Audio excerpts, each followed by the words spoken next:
Are you the reserved guest? I have something to confirm with you. Would you mind sparing a moment? As I was about to enter the restaurant, a woman in chef's attire with a tense expression approached me. I wondered what she wanted to confirm regarding my meal. When I listened to her, I was hit with a shocking revelation that made me go pale.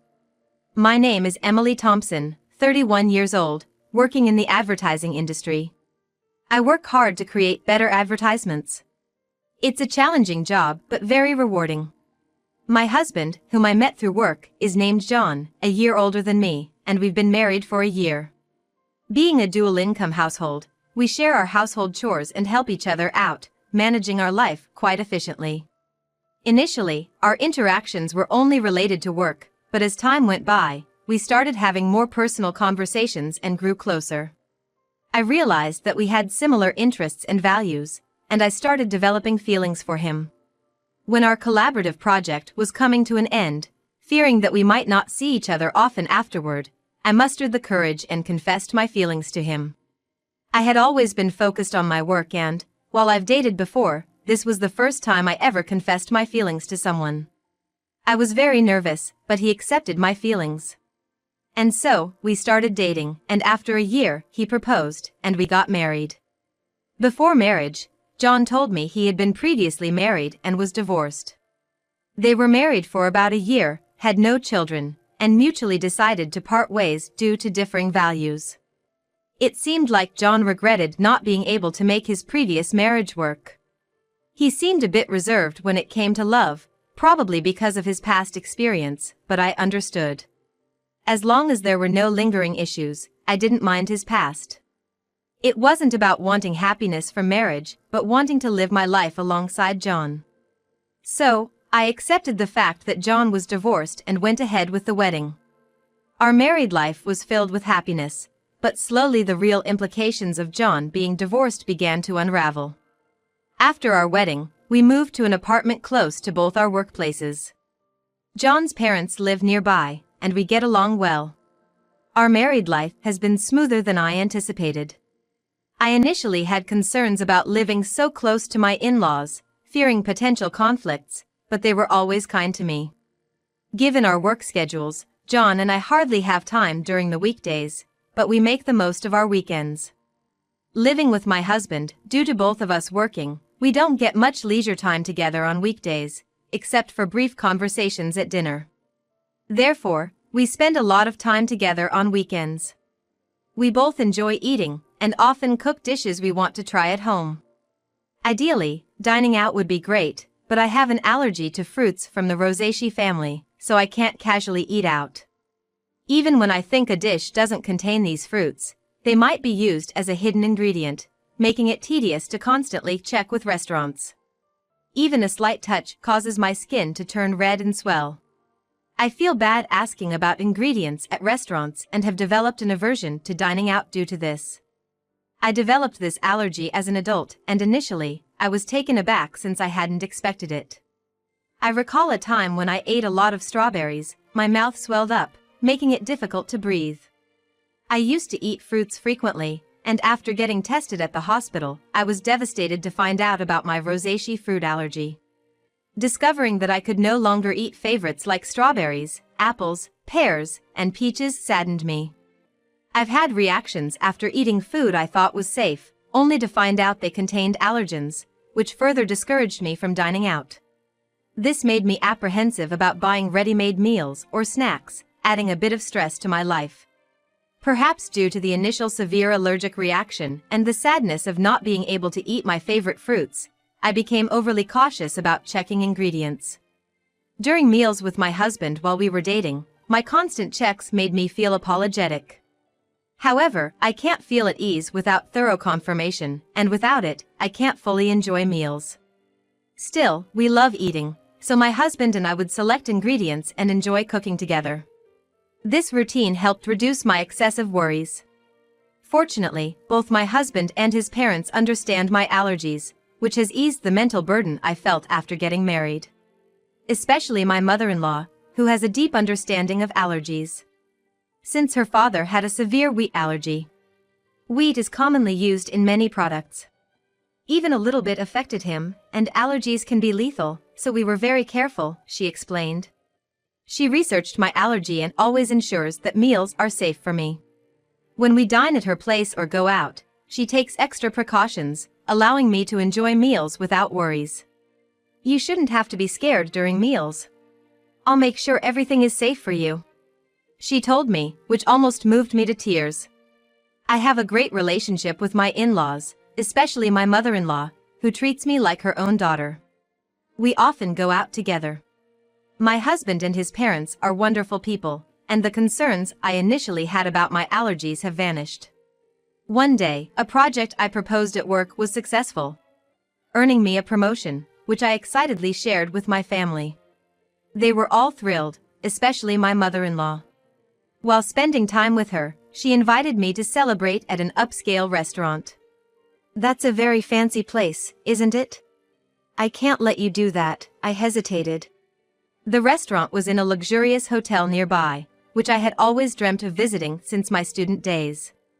However, it's truly upscale, and I felt it was too extravagant even for a celebration. You don't have to hold back. This is such a joyous occasion, let me treat you, she insisted, genuinely happy about my promotion. Her sentiment warmed my heart, but I had reservations. I remembered visiting the restaurant's website before my allergy developed and dreaming of tasting their fruit-filled tart someday. The restaurant often uses fruits from the Rosaceae family. While I appreciate my mother-in-law's kindness, besides the issue of the restaurant being upscale, I'm hesitant because they frequently use fruits from the Rosaceae family, which I'm allergic to. Whenever I dined out with my mother-in-law in the past, we informed the restaurant of my allergy beforehand. But each time, I felt guilty asking them to accommodate my dietary restrictions, so we often chose restaurants that seldom use my allergenic foods. I worry that even if we inform this restaurant about my allergy, it might inconvenience them due to their frequent use of fruits. Of course, dishes without these fruits are safe for me, and I'm tempted to try them. However, considering the kitchen likely processes these fruits as well, the risk scares me. In the end, I decided to decline the offer because of my concerns about an allergic reaction. Still, my mother-in-law was keen on the idea. I'll inform them about the allergy when I make the reservation. Don't worry, I also have a connection there, so they'll take good care of us. I was surprised to hear she had a connection to the restaurant since neither she nor my husband had ever mentioned it, but I assumed it wasn't something she boasted about. Given my mother-in-law's enthusiasm and my genuine interest in the restaurant's cuisine, we decided to have lunch there together. Considering that it's a suggestion from my mother-in-law who has always been considerate of my allergies, I felt relieved, thinking there was nothing for me to worry about. When I told my husband about this, he was surprised to hear that his mother had connections at the restaurant. My husband also mentioned that the restaurant sometimes serves fruit, and he appreciated their consideration for allergies. When I told my husband that my mother-in-law had informed the restaurant about my allergies during the reservation and they would take precautions, he seemed relieved. It's a celebration of your promotion, right? Make sure to enjoy yourself. Noticing that I was looking forward to this day, my husband said with a laugh. Initially, I declined because of my allergies, but I had always admired the restaurant, so I was excited about dining there.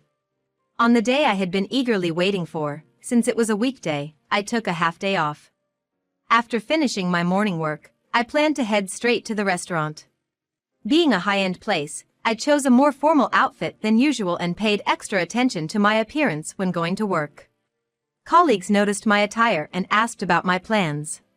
When I told them about the meal, they wished me a good time before I left the office. Excitedly, I headed to the hotel.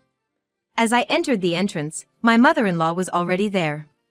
The two of us headed to the restaurant on the first floor, and since we had a reservation, we were immediately escorted to our table.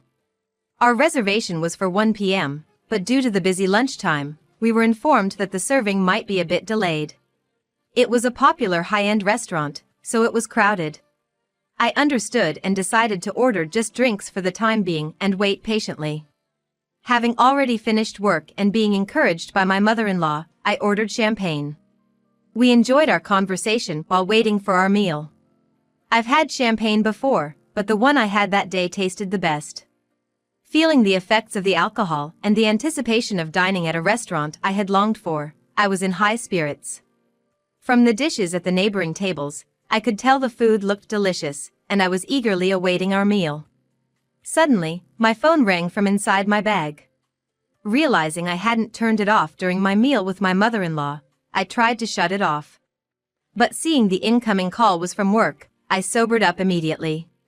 Worried that there might be a problem, I excused myself from my mother-in-law and stepped out of the restaurant to take the call, ensuring no one was around in case of sensitive information.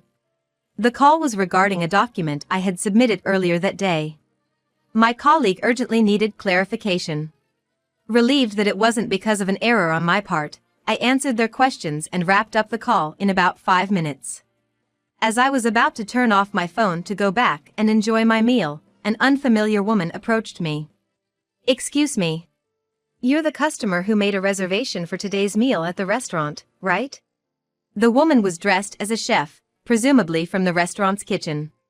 She looked rushed and a bit out of breath, with a concerned expression. I wondered why she would come out during such a busy time. I was puzzled, but when she said she needed to confirm something, I answered her questions. Her face went pale and urgently told me to leave the hotel immediately.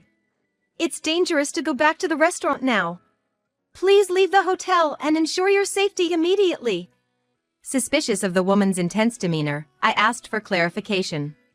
Once I grasped the situation, I felt the blood drain from my face. I quickly hopped into a taxi waiting in front of the hotel and headed home. That evening, my mother-in-law called.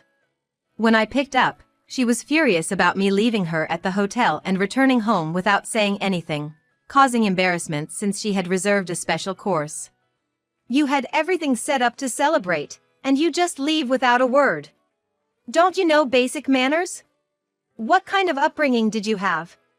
She was angry in a way I had never seen from my mother-in-law before, and she started to berate me. I had always thought of my mother-in-law as a kind and gentle person, but there was no trace of that now. I believed that the kind mother-in-law I had known would be upset if I left without saying anything, but would also be concerned about whether something had happened to me. However, she was furiously yelling with such intensity that I began to believe the rumors about her were true. As I remained silent, she continued to berate me further, complaining even about my parents and how they raised me. "You've been silent this whole time. Don't you realize you've done something wrong? You're not fit to be my son's wife." After a long tirade, she finally seemed to calm down a bit. I then quietly posed a question to her. "You told me that you informed the restaurant about my allergies when you made the reservation today, and I could relax, right? But the restaurant wasn't aware of my allergies, so what happened?" In fact, the meal today had ingredients that I was allergic to. Not only in the dessert but also in the main courses, the allergenic ingredients were used in marinades and sauces, which weren't apparent from just looking. The woman who approached me earlier had taken the reservation call from my mother-in-law, and she said that no mention of my allergies had been made then. However, she noticed the allergy badge on my bag and came to check just in case. Being the chef responsible for our meal that day, she immediately noticed the inclusion of the allergenic ingredients. If she hadn't informed me, I would have unknowingly consumed the food with allergens, which would have resulted in a severe allergic reaction. Initially, I doubted that my mother-in-law would purposely make me consume allergens, but considering the woman took time out of her busy schedule to inform me, I quickly believed her. Furthermore, this woman knew about my mother-in-law's true nature. Thus, she deduced my situation and advised me to leave immediately and ensure I went somewhere my mother-in-law wouldn't follow. The reason she knew my mother-in-law was that she was my husband's ex-wife. She now works under her maiden name, Kate Young. Seeing me with my mother-in-law, she realized I was the new wife and decided to help me out. She assumed I was the new wife because she believed that my mother-in-law wouldn't have female friends, especially someone of a similar age. After getting married to my husband, the ex-wife lived with his parents and was subjected to significant mistreatment by my mother-in-law. Before they married, she, like me, thought the mother-in-law was gentle and kind, which left her quite baffled. Once they started living together, when my husband or father-in-law wasn't around, the ex-wife faced continuous criticism for her housework and was always subjected to snide remarks. Being a full-time housewife, she had no escape. Despite her culinary skills, honed from attending a professional cooking school, the mother-in-law still found faults with her dishes, even discarding them at times. She considered discussing this with her husband, but the mother-in-law was adept at concealing her true nature, especially around him. Feeling her complaints would fall on deaf ears, the ex-wife aimed to gather evidence. But as she had recently become a full-time housewife, she lacked funds and was almost constantly under the watchful eye of the mother-in-law. Unable to gather proof and without anyone to confide in, she felt trapped in this life. So, she fled in the form of a divorce. Despite never having worked before, she utilized her culinary license to seek employment and was lucky to land a job at the restaurant. She worked diligently, and over time, the memories of her mistreatment faded, and she began to enjoy her work. After a few years, as she matured into a full-fledged chef, for some reason, my mother-in-law discovered she worked there and started frequenting the restaurant. Upon realizing her ex-daughter-in-law was there, she discreetly threatened her for discounts. While she declined absurd demands, past traumas influenced her to yield to some. The connection my mother-in-law spoke of referred to the ex-wife. When I questioned why she hadn't communicated my allergies to the restaurant, my mother-in-law feigned ignorance. "I knew about your allergies, so I must have told them. Maybe it's the staff's oversight?" She countered defensively, placing the blame on the restaurant staff. Given that the reservation call was handled by the ex-wife, it's probable that my mother-in-law deliberately didn't mention the allergies, intending to pin the blame on the restaurant. However, I was already on to her game. Considering the restaurant's stringent guidelines on allergies, if informed, they'd have accommodated my dietary needs. Moreover, they record calls for dispute resolutions, so it would be easy to verify who was at fault. When confronted with this, my mother-in-law, not anticipating recorded evidence, fell silent. I pressed on. "You've always been cautious about my allergies. Why did you not mention them this time?" Until now, my mother-in-law was well aware of the dangers of allergies and always showed concern, so I never imagined she'd do something like this. She knew that by doing this, it wouldn't end well for me. Given that we had a good relationship until now, I was curious why she acted this way and sought an explanation. I was shocked by her behavior, but more than that, I was baffled why she would act in such a manner. After a brief silence, she shouted defiantly, "I despise you! You outshine me! You deserve some pain!" She was envious since I received praise at work and was more liked in the neighborhood than her. She arrogantly claimed that even if I spoke out, no one would believe me. If it weren't for this incident, I wouldn't have believed she was capable of such actions. Thus, I had collected evidence to reveal her true nature and confronted her with it. "Everyone will believe me. My parents and my husband, John, are here listening to everything. Plus, this conversation is being recorded." Everyone present had heard her berate me and her intentions to purposely expose me to allergens. In fact, after leaving the restaurant, I immediately went to my parents' house and had John join us. I had informed them of the situation, and we were discussing our next steps when she called. So, I swiftly switched the call to speaker and started recording it for evidence. As a result, we had her incriminating statements on tape. She was taken aback by my revelation and asked in a shaky voice, "Wait, is John there with you?" She never expected her son to find out and asked in a trembling voice. In response, her son, who had been silent and emotionless gathering evidence, spoke up. "I heard everything. I can't believe you'd do something like this, Mom," he said in a suppressed, angry tone, and she hastily began making excuses. "It wasn't like that, I didn't mean." Her desperate attempt seemed insincere, especially after her earlier outburst. His anger was evident as he shouted, "Not only towards Kate but also towards Emily. I don't even want to think of you as my mother anymore. We're cutting ties."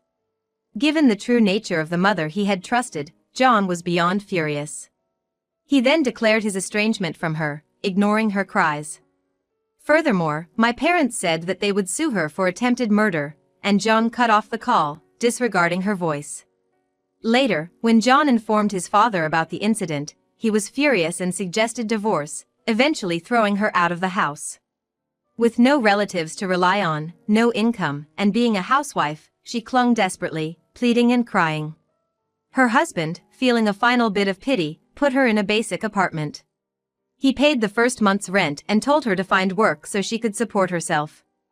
But, having been a housewife, she seemed to lack the drive to work, and for some reason, clung to both John and me. She barged into our house demanding money, but we drove her away, telling her to earn it herself. Especially John, who was extremely stern, ensuring she wouldn't approach our house again. Later on, rumors suggested she started working at a nearby supermarket, but she seemed quite disheveled. Given her nasty attitude, she had no one to rely on and seemed to be struggling on her own. I hope she continues to work hard both for her own expenses and to pay us the compensation, and I want her to stay out of our lives. As for why she did what she did, it seems she was jealous of me and wanted to see me suffer. John's ex-wife had moved in after graduating from a vocational school and became a housewife. She was submissive, obeyed her mother-in-law, and had a quiet nature. Due to her unpleasant character, which made her disliked by women, and her enjoyment in bullying those weaker than herself, she used to take out her stress on John's ex-wife. However, I am independent, working, and getting promotions. I had a higher social status than her and was well regarded in our neighborhood. Initially, she liked me thinking I was a competent daughter-in-law, but she gradually grew jealous.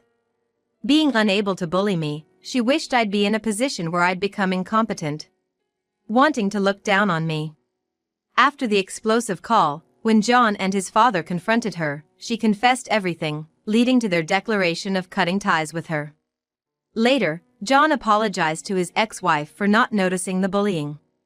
At that time, he was new at his job and deeply trusted his mother, which blinded him to her behavior. Still, he felt he should have noticed and was regretful. His ex-wife assured him she was over it. She's dating someone now, and their conversation ended on a peaceful note. John felt relieved knowing she was genuinely happy. Thanks to her help, I became friends with John's ex-wife. She's also career-oriented, and we get along well. Although she's his ex-wife, there's nothing concerning regarding their relationship, and I'm glad to have a friend close in age. After settling matters with the mother-in-law, John and his father threw me a promotion party. With the celebration from the two of them, I felt happy and determined to continue working hard without worrying about my mother-in-law.